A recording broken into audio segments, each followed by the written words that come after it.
Dr. Swansea, thank goodness. I was beginning to be concerned.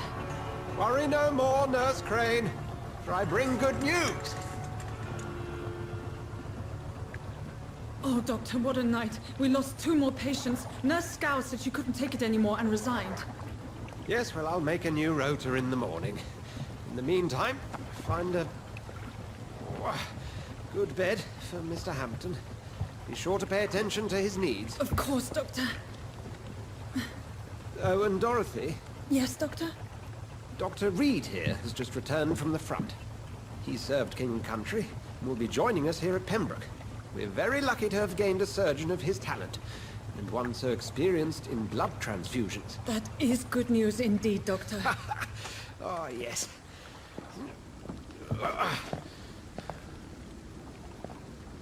Here at Pembroke, it's not what we have, but what we haven't.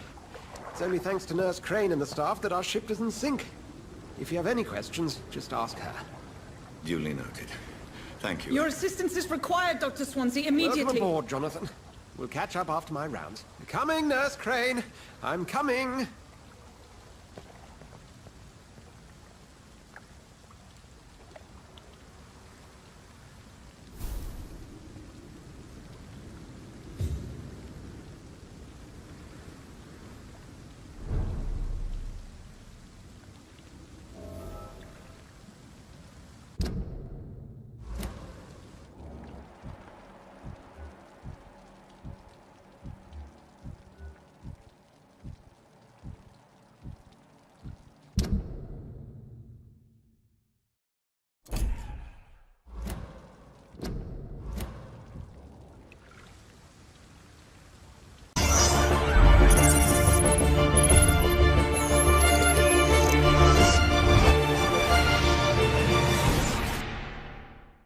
What's up guys, this is RSPC Gaming Group. Welcome back for more Vampyr. So guys, let's continue. Chapter 1, Quarantine. Quest number 2, Take Me to a Hospital. Hope you like my gameplays. Please hit like and subscribe. Really appreciates. Thanks for watching and it's good time. Jonathan.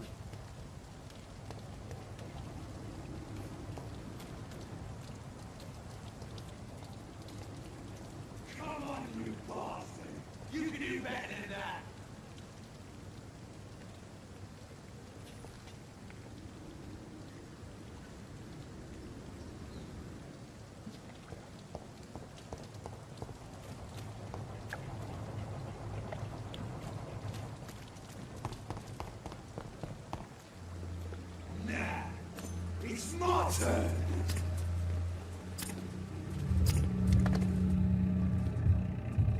Rotten or pristine, each heart contains the seeds of life. Drink at this river, try it all.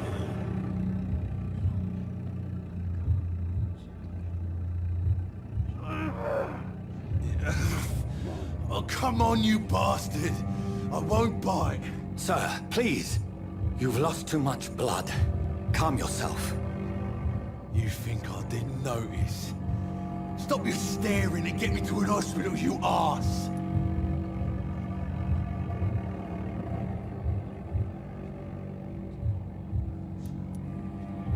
Insulting a good Samaritan. Not exactly the way to get rescued.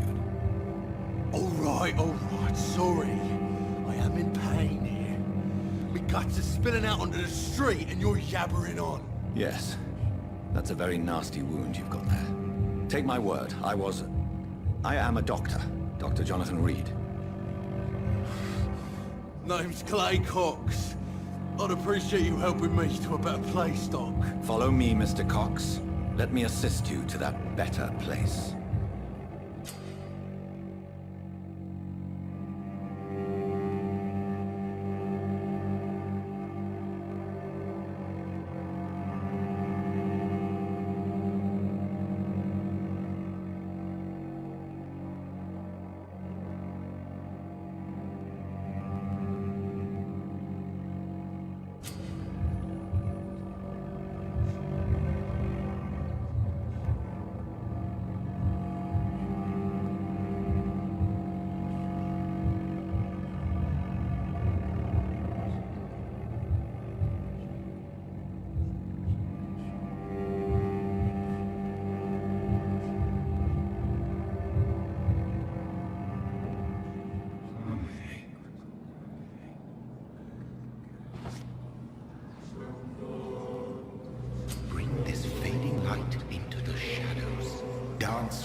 dance of life and death.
In the back, you bastard! Didn't have the guts to fight me. Fuck you. I'll kill you. I'll kill you.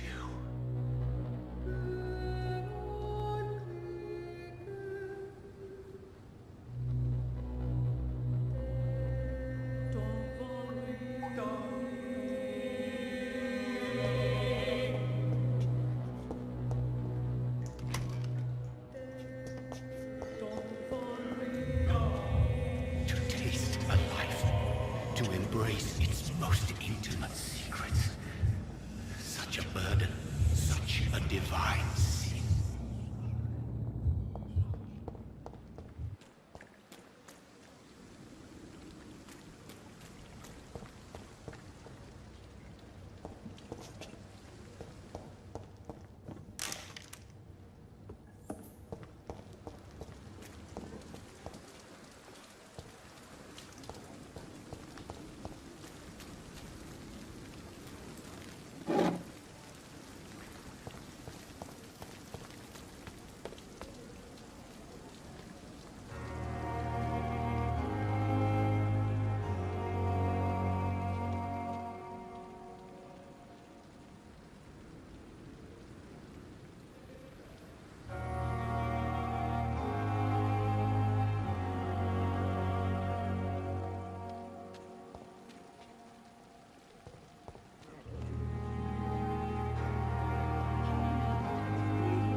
Good evening, nurse.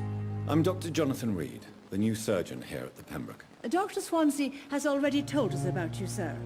I'm Nurse Gwyneth Brannigan. Welcome to the Pembroke Hospital. Did he really? It's a good thing I wasn't hoping to keep a low profile. All members of staff have already read about your new blood transfusion technique. Dr. Swansea made sure of that. I see. Well, I'm a little surprised, but I suppose I'll just have to deal with this unexpected notoriety. You must know, blood transfusions are Dr. Swansea's primary subject of research. He is convinced it is the future.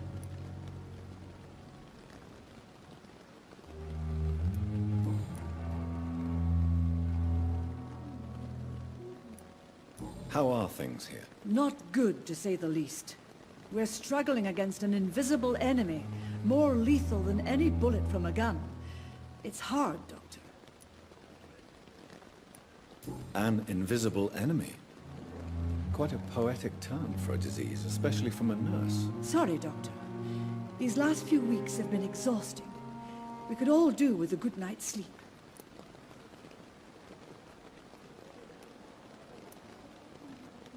Do you think this hospital can survive the epidemic? We are all volunteers here, and we're trying to hold fast, but how do we beat an invisible killer? Some nurses have already resigned.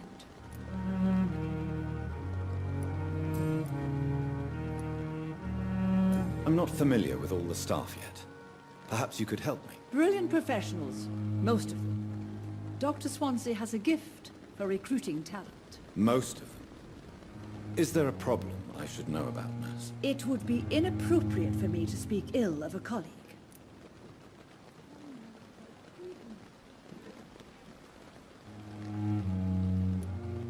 Is there anyone that stands out? Well, I have never met someone as dedicated as Dr. Tippett's.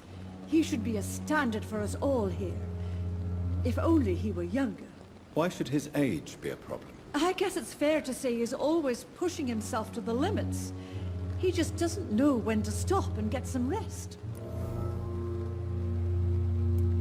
Nurse Brannigan, if you do know something, please tell me. Anything you say will be held in confidence. No. I may disagree with some conduct, but in the end, everybody is doing their best.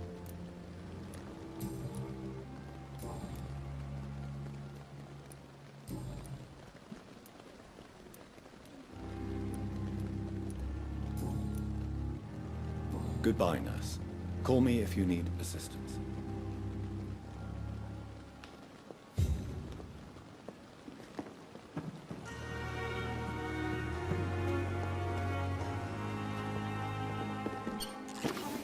It's freezing here.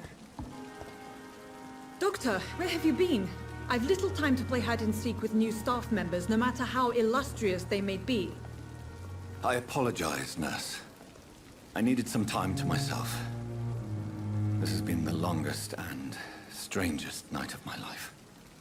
You delivered poor Mr. Hampton from a terrible fate. The means to that end should be of little concern, Doctor. Thank you, nurse. What can I do for you? Dr. Swansea insisted we provide you a quiet office. You'll find it on the second floor with your name on the door. Thank you. Nurse Crane, isn't it? Yes, Dorothy Crane. Welcome to Pembroke Hospital, Dr. Reid. Your office has been prepared.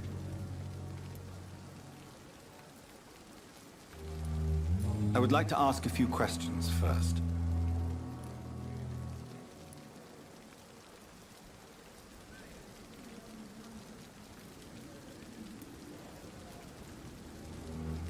And Mr. Hampton, the patient we brought in, how does he fare? I gave him a sedative to help him sleep. Poor thing was in quite a state of shock. What kind of man is Dr. Swansea? Well, you accepted the job from him. I thought you would have known about your employer.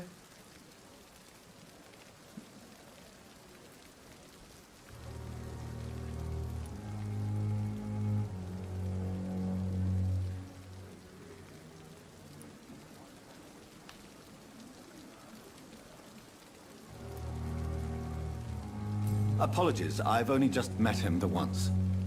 This is sudden. I've only just returned to England.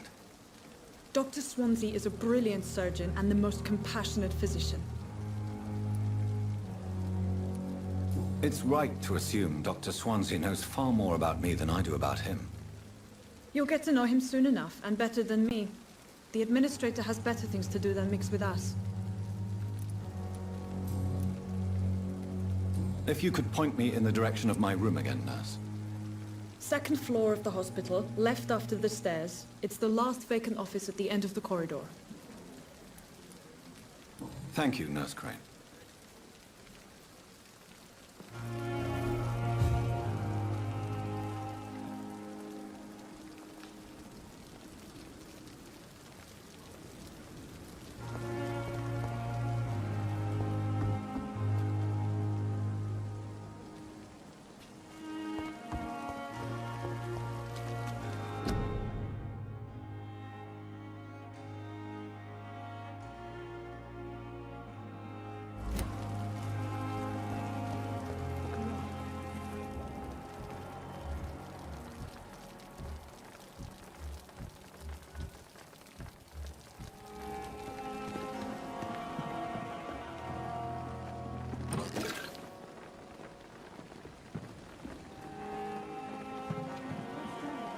Good evening, sir.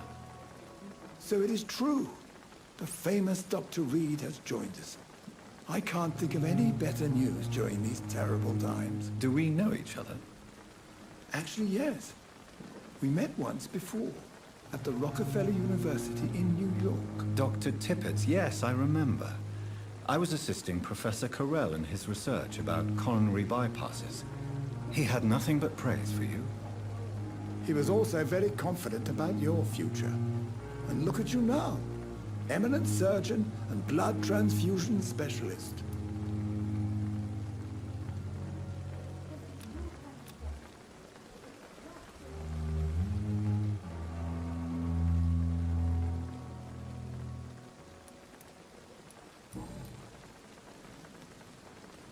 What is the Pembroke Hospital situation? And please, speak freely. This hospital is not exactly the best of London. I'm sure you are used to working in a better environment.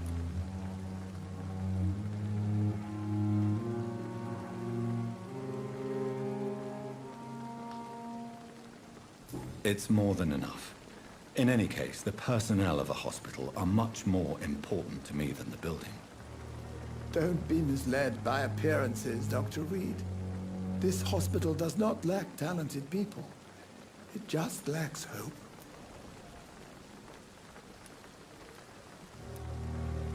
What can you tell me about the staff in the hospital? Some are really good, and others are not so good. But during this troubled period, there is no time for slander. I prefer to focus on the positive character traits. Tell me more about cherished people, then. Nurse Brannigan is a pearl.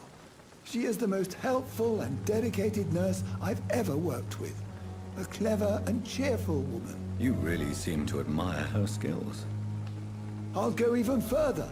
If she was a man, she would be a damn fine practitioner. Any opinion about the management? I don't always agree with Dr. Swansea's reserve, but I must admit he does all he can to keep this facility running during this crisis. Ah yes, the burden of command. I was fed up with this concept while serving as a medical officer. Don't get me wrong. Swansea's a good administrator. I just wish he would get out of his office now and again.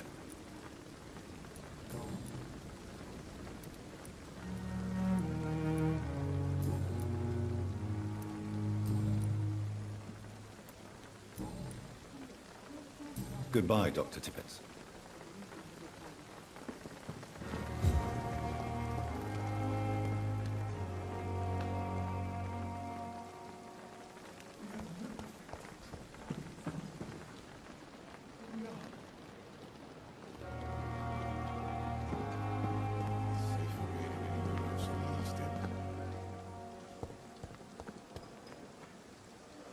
Good evening, sir. I'm Dr. Jonathan Reid. I'm new here. I've already heard about you, Dr. Reid. I'm Milton Hooks, the ambulance driver for this shithole of a hospital. That's quite a blunt introduction, Mr. Hooks. You can call me Milton. I like to speak my mind, Dr. Reid. Perk of the job. Don't judge me, and I won't judge you. I'm not sure I understand what you're talking about. Well, I'm no doctor, but I'm pretty sure a gun can't be used as a surgical instrument. You have a keen eye. I learned to shoot during the war, and have carried one ever since. Old habits die hard. No need to explain, Dr. Reid. And if you ever need a better gun, remember, I may have something for you.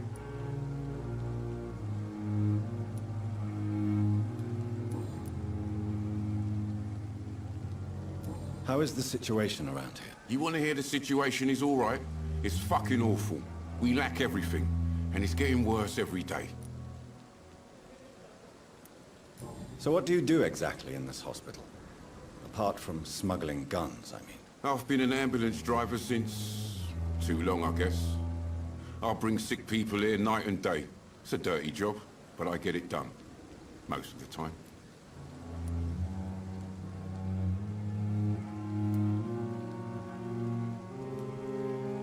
Since you're on the front line, how is the sanitary situation in this vicinity? It's a complete disaster.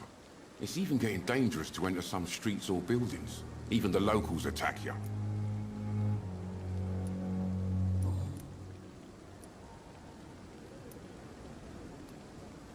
Are you really smuggling weapons through the hospital? And why not? I've already been attacked by patients, you know. And by gang members willing to steal my money. But you're not defending yourself. You're selling guns to civilians. You keep people alive your own way, Doctor. I offer them another way to protect their health.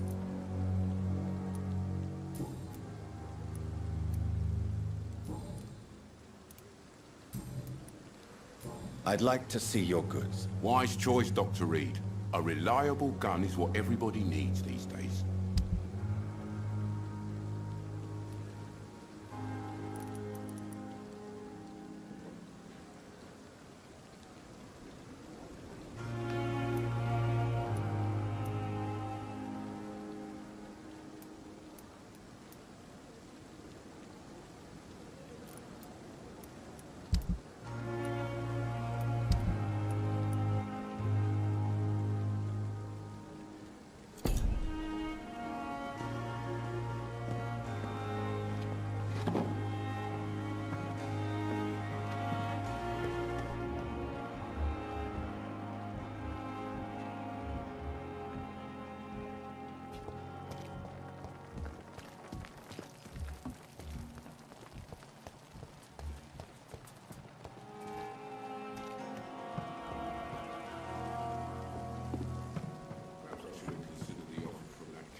Dr. Swansea is right.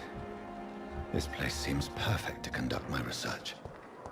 Daily routine.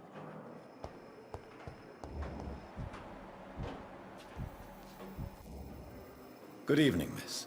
I'm Dr. Reid, the new surgeon at the Pembroke Hospital. And who are you? Your name has no meaning to me, mortal.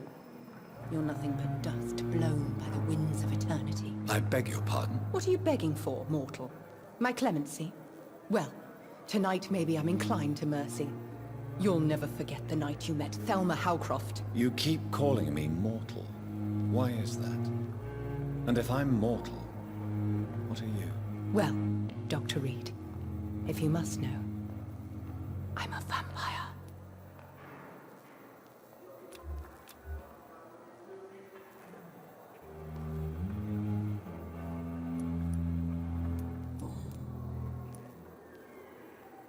Who are you really, Miss Howcroft? I mean, apart from being a vampire. Is that not enough for you, puny mortal? What do you require? Proof of my powers? I'm curious to know who you were before becoming a vampire. It was such a long time ago, I don't remember. Centuries of unholy life can have strange effects on one's minds, you see?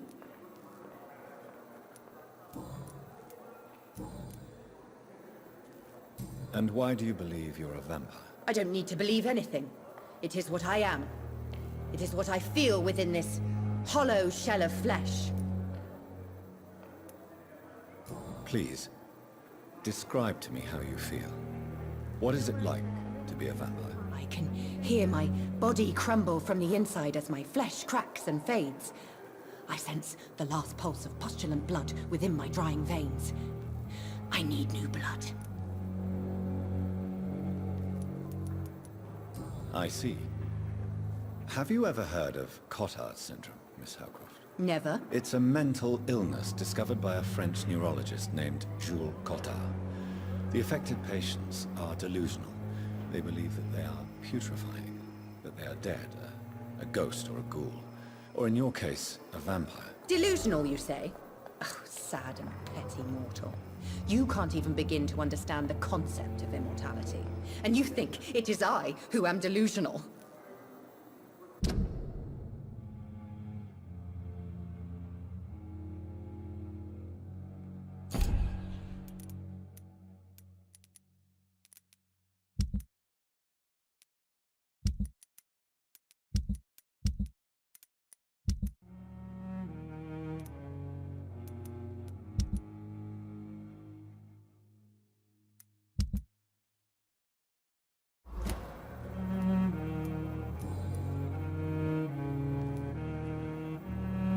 I'm assuming you must be a patient here.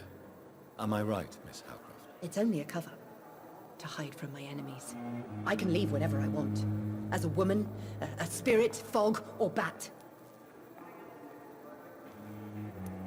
Who are these enemies you mentioned? Can you describe them? I cannot say for sure. But I sense their eyes on me from nearby. I feel them watching me every time I visit the garden near the morgue. The staff here are not your enemy. They're here to help you, to care for you. I'm not speaking of the doctors in white. I'm speaking of the men and women who hunt me. For I am a vampire! I see. Don't worry. These people will not find you here. I'll personally make sure they leave you alone. Thank you, mortal. But do not interfere with them, for you are no match for those that hunt me.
I'll leave you, Mistress of the Dark, to your nocturnal activities.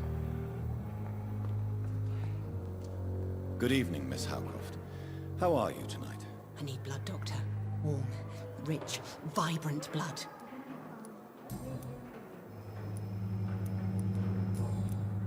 I'll leave you, Mistress of the Dark, to your nocturnal activities.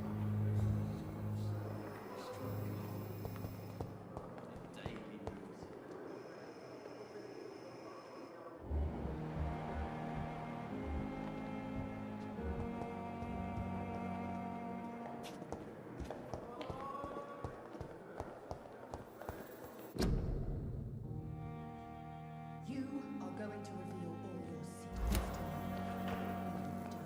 me. All the darkest thoughts in your heart.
This must be the place. It's definitely away from prying eyes. Relegated to the shadows. A kingdom of my own. At least I won't be sleeping in a coffin.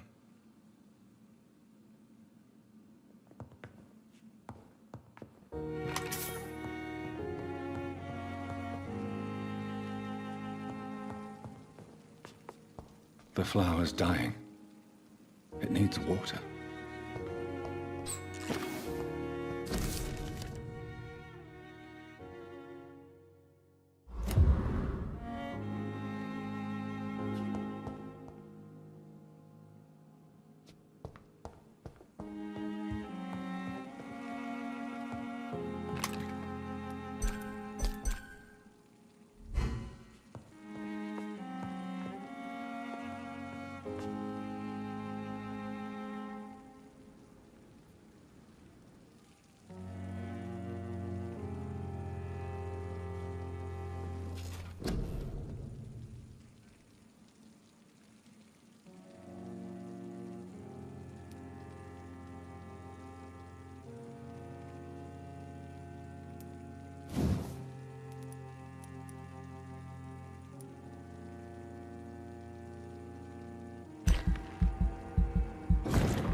I cannot enter.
William Bishop's blood is much more unstable than human blood and shows extensive mutation. But this is not what happened to me. I must keep on searching. The sun is about to rise. I can feel it. I'll continue tomorrow night. I have so much time now.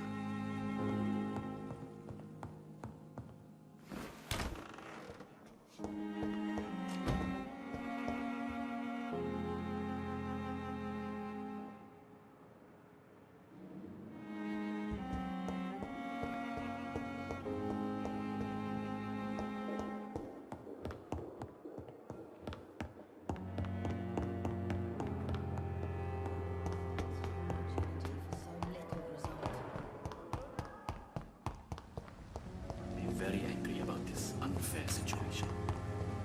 I managed to arrange to have you buried in the same mass grave as your wife. I hope that might help.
Thelma Howcroft said she was being watched by vampire hunters. Where are they hiding? I should investigate. Good evening. I'm Dr. Reid. Always a pleasure to meet a colleague, sir. Especially when he was supposedly dead. A colleague?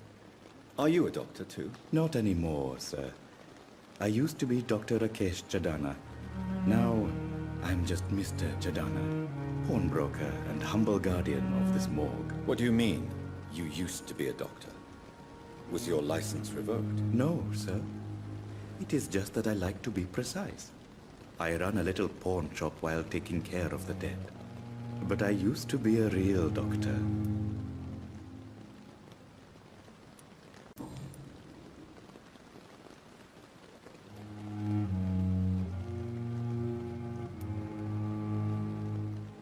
Do you work here alone? Yes, very easy work, sir. All I have to do is watch a few bodies. The situation was very different when the main morgue was still open. Why do you have to watch these bodies? Because these poor fellows have no names.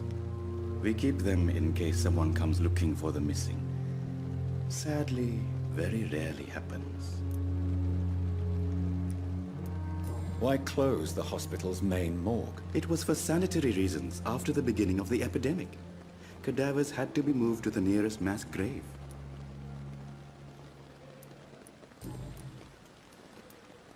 Are you afraid or uneasy being surrounded by so many corpses? Why should I? These bodies are empty vessels. Flesh left to decay. Poof! No soul anymore. All gone.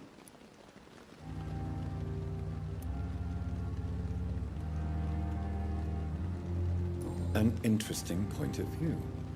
And quite an exotic one, too.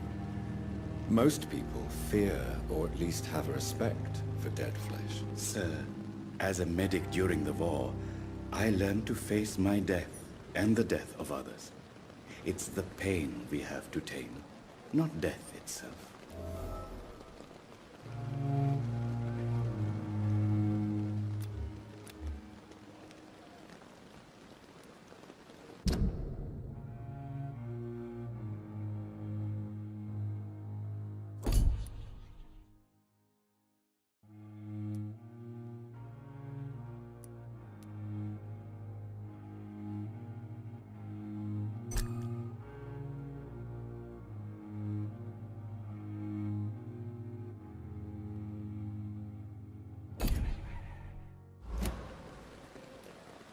How did you get this job? After I left the army, I worked as an undertaker down by the docks.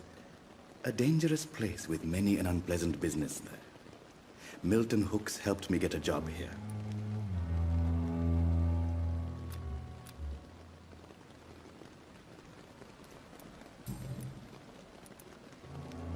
Have we met before? I don't think so, sir. Why? When we first talked, you said you were glad to meet me since I was reported dead. Funny story, sir. Your sister came here a few nights ago. You were missing, and she was looking for your body. She must be very relieved now.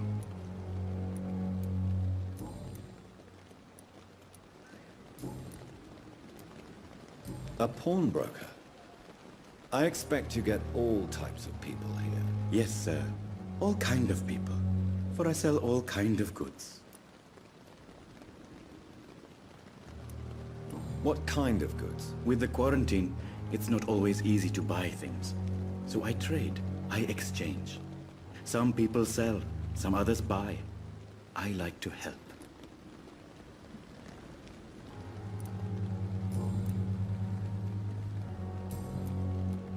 Please show me what you have to sell. Of course. It's just trinkets and curios, really. But I'm sure they can be useful.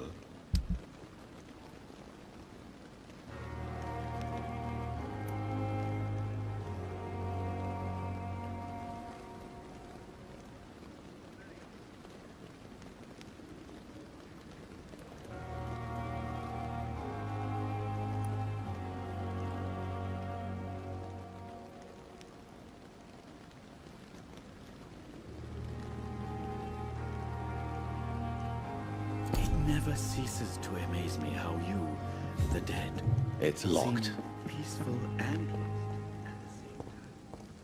It's locked, all right.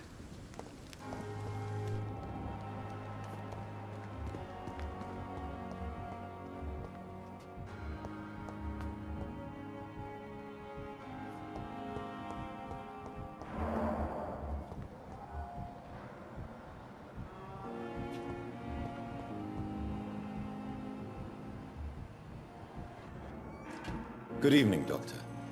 I believe we're going to be working together. Dr. Reid.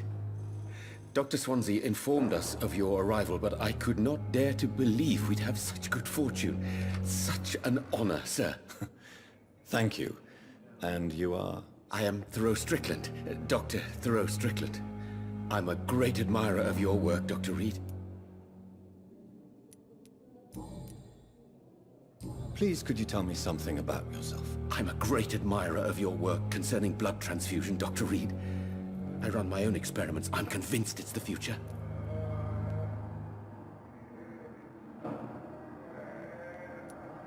I based my technique on my mentor's research. He helped me perfect my method. What is yours? I'd rather not talk about it. For now, it's just theories and first approach. My process is purely experimental and unsuccessful. As long as you're cautious and methodical, you may remain empty-handed, but you won't fail. You're not the first one to warn me, but I am convinced knowledge is the main weapon against the ravages of this epidemic. What made you choose to be a doctor? I'm not ashamed to admit you and your work have inspired me. I am honored to have the opportunity to work by your side. It's always a pleasure to share scientific and medical knowledge with someone eager to learn. I'll be glad to help you if I can. This epidemic may be the century's most terrible disaster, but I'm convinced that we, as doctors, are the only ones able to defeat it. What can you tell me about the Pembroke? Well, it has always been an honor to work with Dr. Swansea. But with your arrival, I can't think of a better opportunity to learn about blood transfusion.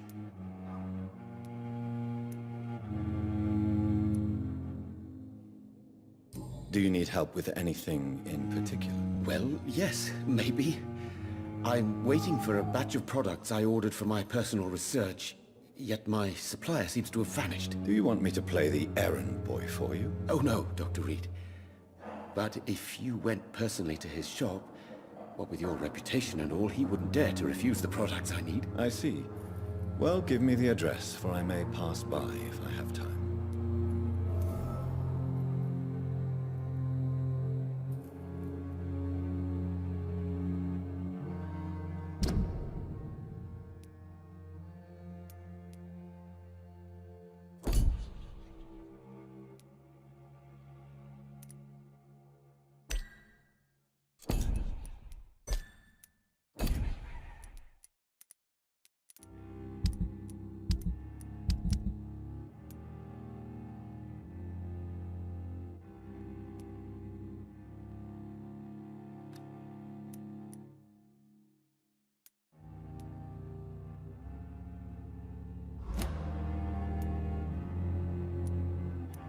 You seem quite optimistic.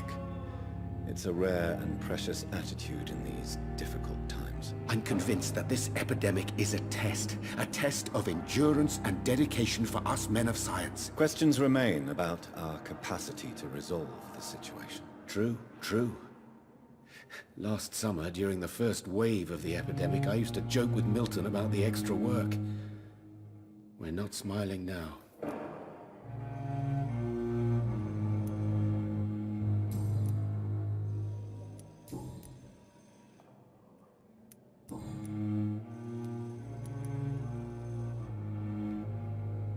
Tell me more about your willingness to experiment with new medical techniques. Harvey Fiddick is a patient suffering from a severe injury that could cripple him if not treated correctly. I'm convinced your blood transfusion technique could help him. What is it you really want? To save him, or to prove your point? Fair question. I want nothing but to save my patient, Dr. Reid. Especially since I know Mr. Fiddick's story. Tell me Mr. Fiddick's story. Our first diagnosis was compromised because Mr. Fiddick lied to us about the real origin of his injury. He first claimed it was an accident. But why would he hide such crucial information from us? Because he is a proud father, ashamed of putting his children at risk because of his own negligence.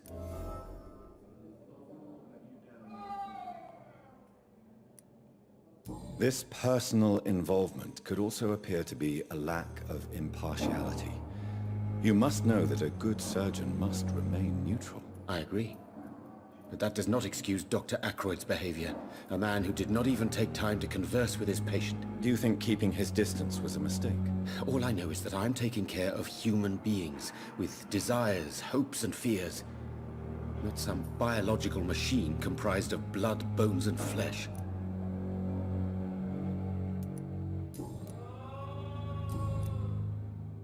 Goodbye, Dr. Strickland.